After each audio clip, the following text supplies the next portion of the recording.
கரூர் நிகழ்ச்சியை பத்தி. ரெண்டு பக்கம் தப்பு இருக்குப்பா, இதுதான் உண்மை. ஒரு நிறைய இருக்கு. ஆட்சியாளர்கள் மேல ஒரு 5 தப்பு, விஜய் மேல ஒரு 5 தப்பு மட்டும் நான் சொல்லுவேன். ஏன்னா நான் நேரா போய் பார்த்தேன், எல்லா மக்கள் பாதிக்கப்பட்டவங்க என்கிட்ட சொன்னதை கிருஷ்ணகிரியில உங்க முன்னாடி சொல்றேன். ஃபர்ஸ்ட் விஜய் செஞ்ச தப்ப சொல்லவா, தமிழக அரசு செஞ்ச தப்ப சொல்லவா? தமிழக அரசு. ஓகே, நான் சொல்றேன் தமிழக அரசு செய்த தவறு என்ன அப்படின்றத நான் ஃபர்ஸ்ட் சொல்றேன். இன்னைக்கு இந்த மாதிரி இடத்துல ஒரு சின்ன மீட்டிங் மாதிரி போடுங்க, இவ்வளோ கட்டுப்பாடு விதிக்கிறீங்களே. இன்னைக்கு கோர்ட்ல ஆர்டர் வருதுல, தேமுதிக மாதிரி உண்மையான கட்சி அதை நாங்க மதிக்கிறோம் இல்ல. சட்டத்தை மதிக்கின்ற ஒரே கட்சி தேசிய முற்போக்கு திராவிட. அந்த சட்டம் ஒண்ணு சொன்னா, காவல்துறை ஒரு விஷயத்தை சொன்னா அதை அப்படியே இமையளவு மாறாமல் ஃபாலோ பண்ற கட்சி தேமுதிக. ஆனா தமிழக அரசு செஞ்ச முதல் தப்பு, அந்த குறுகலான பாதையில அவர்களுக்கு பேச அனுமதி கொடுத்தது யார் என்ற கேள்வியை மக்கள் சார்பா நான் கேள்வி கேட்கிறேன். 100 அடி சாலையில பாதி சாலை பஸ் 60 அடி 40 அடி தான் இருக்கு. அது முதல் தவறு. அங்க முதல்ல பிரச்சனை எங்க ஆரம்பிக்குதுன்னா, ஆம்புலன்ஸை யார் அந்த கூட்டத்தில் அனுமதித்தது யார்? இந்த கேள்விக்கு தமிழக அரசு பதில் சொல்லி ஆகும். அந்த ஆம்புலன்ஸ் உள்ள வரும்போது மக்கள் மத்தியில இட நெருக்கடி ஆகுது, நெரிச்சல் உண்டாகுது, ஒருத்தர் மேல ஒருத்தர் விழுகிற நிலைமை உருவாகுது. அடுத்தது 3வது பிரச்சனை பார்த்தோம்னா, ஃபர்ஸ்ட் ஒரு ஆம்புலன்ஸ், அடுத்து ஒரு ஆம்புலன்ஸ் போகுது. விஜய் பேசிக்கிட்டு இருக்காரு மேல, யார் விஜய் மேல செருப்பு கல்லு வீசினது? யார் யார் வீசினா? இதுக்கு கட்டாயம் அரசு பதில் சொல்லணும். இன்னைக்கு சிசிடிவி ஃபுட்டேஜ் எல்லா இடத்துலயும் சுத்துது. அந்த யார் நபர் என்பதும் இன்னைக்கு கண்டுபிடிக்கப்பட்டிருக்கு. இது வரைக்கும் கைது பண்ணாங்களா? விஜய் கைதாவாரா, புஷி ஆனந்த் கைதாவாரா, நிர்மல் குமார் கைதாவாரா மட்டும் பிரஸ் பீப்புள் பெருசா பண்றீங்களே. அந்த செருப்பை வீசுவது யார்? அவரை கைது பண்ணிச்ச அரசு. அது ஏன் யாரும் போட மாட்டேங்கிறீங்க? ஏன் போட மாட்டேங்கிறீங்க? யார் போட்டது செருப்பு? யார் கல்லு எரிஞ்சா? யார் செஞ்சா? இப்போ கட்சியில உண்மை தொண்டன் செய்வானா? அந்த மாதிரி விஜயை விரும்பி அந்த கூட்ட விஜய் மேலக்க போடுமா? அப்ப செய்தது யார்? லோக்கல் ரவுடிஸ் தான் இத பண்ணிருக்காங்க. இதுல மாற்று கருத்தே கிடையாது. அந்த ரவுடிகளை இயக்குகின்ற ஒரு அந்த யாரு மந்திரி, 10 ரூபாய் மந்திரி இருக்காரு ஒருத்தராங்க. புரியுதா? நான் எப்ப போனாலும் விஜய் பாட்டா பாடிட்டு போயிட்டாரு, நான் வசனமா பேசிட்டு தான் வந்திருக்கேன் இது வரைக்கும். இன்னைக்கு தமிழ்நாடுல எல்லா இடத்துக்கு தான் போனாரு. கரூருக்கு வர்றப்ப மட்டும் ஏன் பிரச்சனை? என்ன பிரச்சனை? நான் சொல்றேன், பக்கா பிளான், பக்கா ஸ்கெட்ச் போட்டு தூக்கிருக்காங்க. இதான் உண்மை. பக்கா பிளான் உண்மை. இல்லைன்னு யாரு மறைச்சாலும் உண்மை ஒரு நாள் வெளியே வரும். புரியுதுங்களா? இது 4வது. 5வது, அந்த கூட்ட நெரிச்சலை கட்டுப்படுத்த காவல்துறையே கிடையாதுங்க. இதான் உண்மை. இன்னைக்கு போய் பேசுறாங்க. யூசுவலா 20 பேருக்கு ஒரு காவல்துறையை வைப்போம், 50 பேருக்கு ஒருத்தரை அங்க எக்ஸ்ட்ரா போர்ஸ் கொடுத்து 20 பேருக்கு ஒருத்தரை நிப்பாட்டணும்னு சொல்றாங்க. நம்ம எல்லாரும் பார்த்தோம்ல, விஷுவல்ஸ் பார்த்தோமா இல்லையா? அந்த நம்ம ட்ரோன் ஷாட்ஸ் காமிக்கிறாங்க. எங்கேயாவது காவல்துறை பிரவுன் ட்ரெஸ் போட்டு நிக்கிறாங்களா? சொல்லுங்க. ஏன் காவல்துறை அங்க போல? இன்னைக்கு ஆட்சியாளர்கள் வர்றாங்கன்னா, திருச்சியில இருந்து கரூர் வரைக்கும் ஒரு 10,000 போலீஸ் ரோட்ல நிப்பாட்டுறீங்க. ஒத்த ஆள் வர்றதுக்கு 10,000 போலீஸ் ரோட்ல நிக்கிறாங்க. நான் பார்த்தேன் அன்னைக்கு. ஏன் இன்னைக்கு லட்சக்கணக்கான மக்கள் கூடும்போது ஏன் காவல்துறை செயலில் இருந்து நின்னது என்ற கேள்விக்கு தமிழக அரசு மக்களுக்கு பதில் சொல்லணும். கண்டிப்பா சொல்லணும். இது மாதிரி இன்னும் பல்வேறு இருக்கு. நான் 5ஓட முடிக்கிறேன். அதே மாதிரி விஜய் செய்த தவறு நான் சுட்டி காட்டணும். கண்டிப்பா விஜய் குறித்த நேரத்தில் அங்க வரவே இல்லை. இது முதல் தவறு விஜய் செய்தது. ஏன் வரல? உங்களை பார்க்க காலையில 9 மணில இருந்து மக்கள் நிக்கிறாங்கல்ல, சாப்பிடாம தண்ணி குடிக்காம வெயில்ல குழந்தை குட்டிய தூக்கிட்டு பொம்பளை பிள்ளைங்க நிக்கிறாங்கல்ல ரோட்ல. அந்த பொறுப்பு உங்களுக்கு வேண்டாமா? நீங்க வீட்டுல இருந்து கிளம்புறதே தனி பிளைட்ல தான் வரீங்க. அதுவும் 11 மணிக்கு தான் வீட்டுல இருந்தே கிளம்புறாரு. அவன் தப்பு அது. இப்ப பாருங்க 7 மணிக்கு நம்ம வருவோம்னா 7 மணிக்கு வந்து நிற்கும். அதான் தேமுதிக.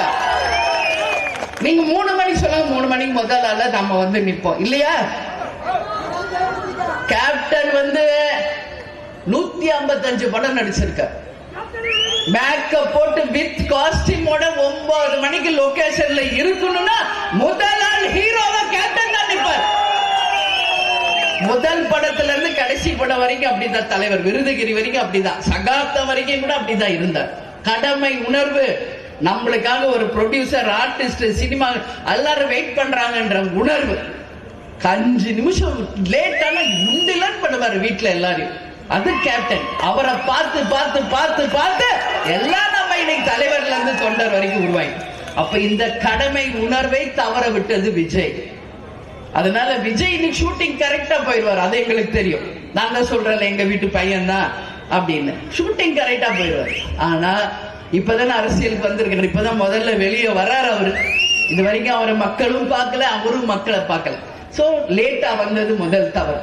நான் ஏற்கனவே பேட்டியில கொடுத்த மாதிரி, நமக்கும் கட்சி ஆரம்பிச்சப்போ ஒரு காவல்துறை கூட சப்போர்ட் கிடையாது. நமக்கான உண்மையாக இருந்தவர்கள் யார்? நம் கழகத்தை சேர்ந்த நமது தொண்டர் படை.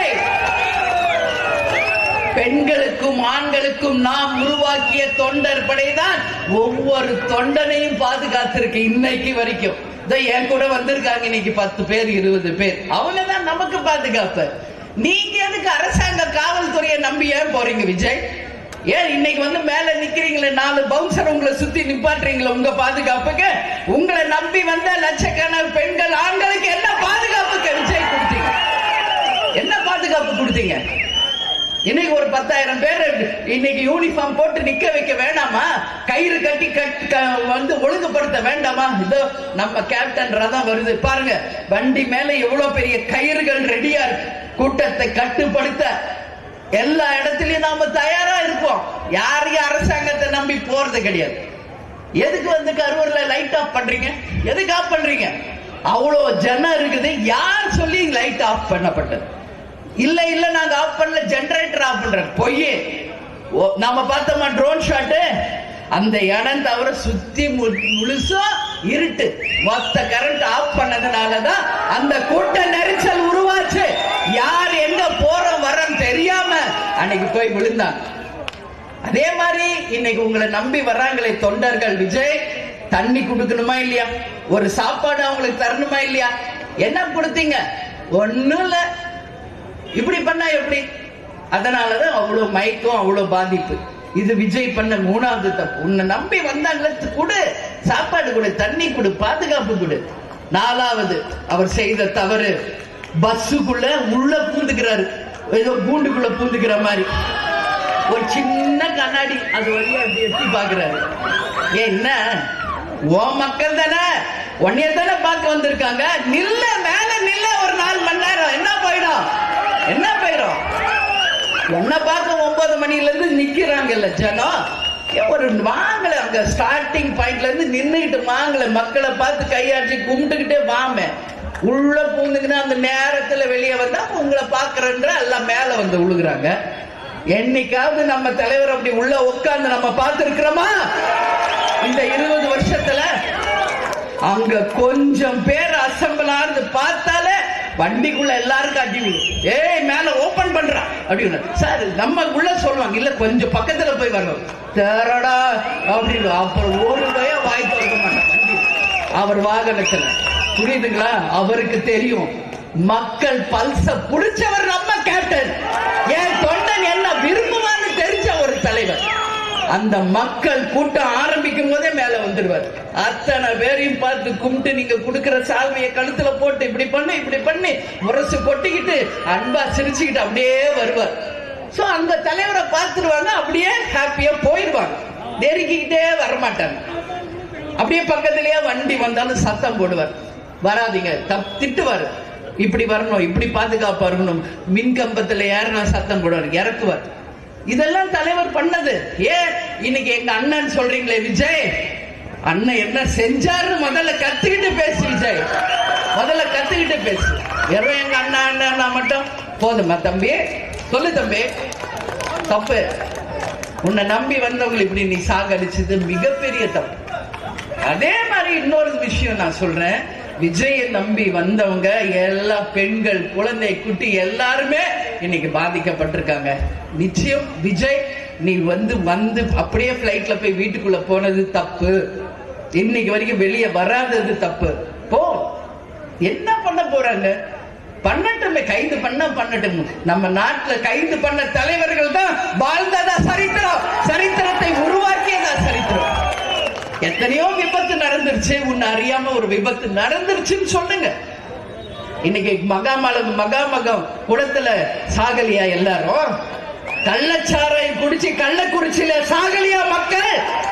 யார கைது பண்ணிருச்சு இந்த அரசு? சொல்லுங்க. அன்னைக்கு முதல்வரோ அமைச்சர்களோ யாராவது கள்ளக்குறிச்சிக்கு வந்தீங்களா? இன்னைக்கு எல்லாரும் ஓடுறீங்க. ராத்திரியோட ராத்திரி 1 மணிக்கு தனி பிளைட்ல போறாரு முதல்வர். ஏன் கள்ளக்குறிச்சிக்கு ஒருத்தரும் வரல? ஏன்? எல்லாமே ஒரே ஒரு விஷயம் தாமா. நான் இது மாதிரி சொல்லணும்னு இன்னும் 4 மணி நேரம் நான் சொல்லுவேன் இதை பத்தி, ஒன்லி கரூரை பத்தி. ஆனா ஒரே ஒரு லைன்ல நான் முடிக்கிறேன். நேற்று 2 மணி நேரம் தீர்ப்பு சொல்றேன். எல்லாம் நான் பார்த்தேன். எல்லாமே சொல்றேன் உங்களுக்கு. அங்க நடந்த விஷயம், 41 பேர் இறந்தது, இன்னைக்கு வரைக்கும் விஜய் வராதது, தீர்ப்பு கொடுத்த எல்லாத்துக்கும் பின்ன ஒரு லைன் தான் இருக்கு. அரசியல். இங்க எல்லாமே அரசியல். இங்க எல்லாமே அரசியல் தான். ஒவ்வொரு மூவிலையும் அரசியல் தான் இருக்கு. அதை தவிர ஒண்ணும் இல்லை. தான் உண்மை. மக்களே புரிஞ்சுக்கங்க. உண்மையா மக்களை நேசிக்கிற ஒரே தலைவர் கேப்டன் இருந்தார். உங்களுக்காக வாழ்ந்தார், உங்களுக்காகவே சொன்னார். நீங்க அப்ப புரிஞ்சுக்கல. ஆனா இன்னைக்கு உணர்றீங்க. இன்னைக்கு எல்லா மக்களும் பேசுறீங்க. தலைவர்னா கேப்டன் தான் தலைவர், மக்களுக்கான தலைவர் கேப்டன் தான். இன்னைக்கு பட்டி தொட்டி எல்லாம் இன்னைக்கு பேசுறாங்க. அவர் உருவாக்கின கட்சி தான் தேமுதிக. அவர் கனவு, லட்சியம், கொள்கைகளை நாம் அனைவரும் சேர்ந்து வென்றெடுக்க வேண்டுமா இல்லையா? அந்த வெற்றி கனிகளை தலைவர் பாதனையில வைக்கணுமா இல்லையா? அதனால தலைவர் நமக்கு எல்லாமே சொல்லிட்டு போயிருக்கார்.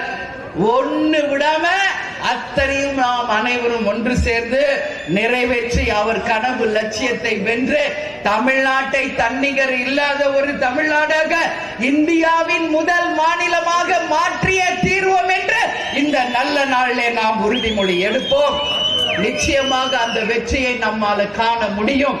இது மாதிரி வெறும் அடுத்த தேர்தலுக்காகவும் அடுத்த வாக்குகளுக்காகவும் அரசியல் பண்ணும் அரசியல்வாதிகளை முகத்திரையை கிழியுங்கள். வருகின்ற 26 மக்களே நீங்கள் புரிந்து கொள்ளுங்கள். எந்த கட்சி மக்களுக்கானது, எந்த கட்சி மக்களுக்காக உண்மையில் உழைப்பது என்பதை நீங்கள் சிந்திச்சு ஒரு மாபெரும் மாற்றத்தை, எழுச்சியை உருவாக்க வேண்டும் என்று உங்க எல்லாரையும் பார்த்து நான் கேட்டுக்கிறேன்.